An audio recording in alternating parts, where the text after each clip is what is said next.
Firearms of Georgia for 5 minutes. Thank you, Mr. Chairman. Mr. Warner, let me just continue on here. Obviously, we're talking hundreds of weapons that have been stolen or somehow lost over the last several years. Do you have any idea how many of those weapons were used in crimes? The only crime I'm aware of is the one that the chairman noted. I do not know that, but we will get back to you. We can go back to the National Criminal Investigation. Have any of the firearms been recovered? Yes, we regularly recover firearms. How many? Well, for example, in 2015, we reported 72 lost firearms.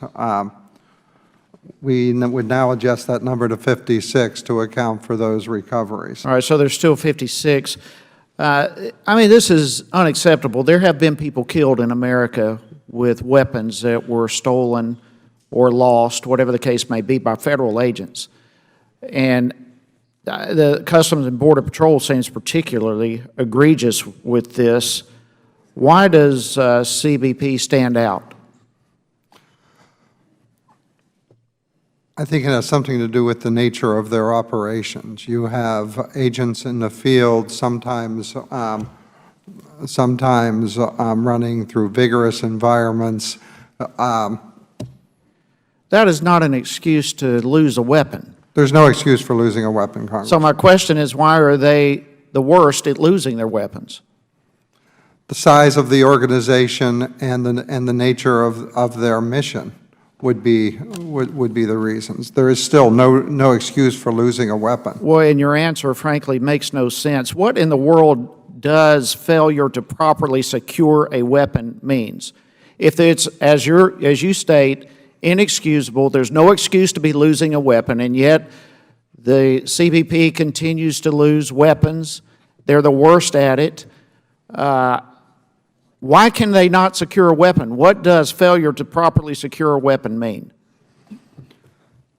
We have very detailed procedures on... That's not my question. It means you did not follow established procedures. For example... So why is following directions so difficult? Where are we dropping the ball here? Overwhelmingly, our agents in the field do follow direction. Well, overwhelmingly, a sizable number of them evidently don't follow directions. And we've got to get to the bottom of this. It is inexcusable for Americans to have to fear being injured or killed by weapons that were issued to government agents who are incapable of properly handling their weapon. Would you agree with that? I would agree that any case of improperly handling a weapon is unacceptable. 75% of our weapons losses were in fact thefts.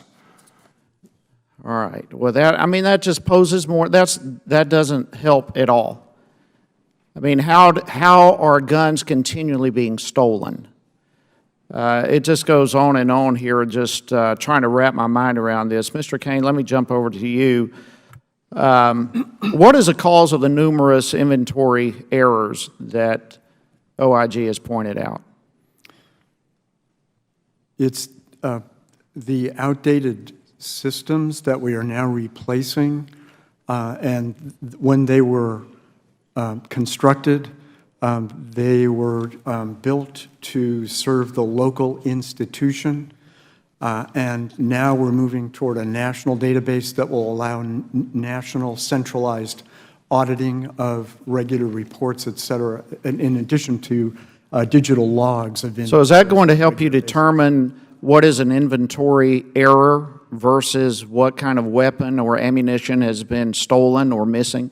Other audits that are done and as part of the ongoing work of the Bureau of Prisons check to see if those kinds of errors are occurring. And so is that a yes or a no? Or are we going to be able to determine the difference between an inventory error and that which is stolen or missing?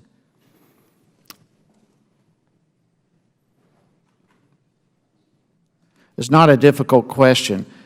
That's what inventory is all about. We've got to know where these ammunitions and weapons are going. I see that my time has expired, Mr. Chairman. I thank you, but we have got to get to the bottom of this. Americans should never fear the irresponsibility of our government agents who are incapable of keeping properly a weapon issued by our government. With that, Chairman, I yield back. Thank you. Gentleman's time.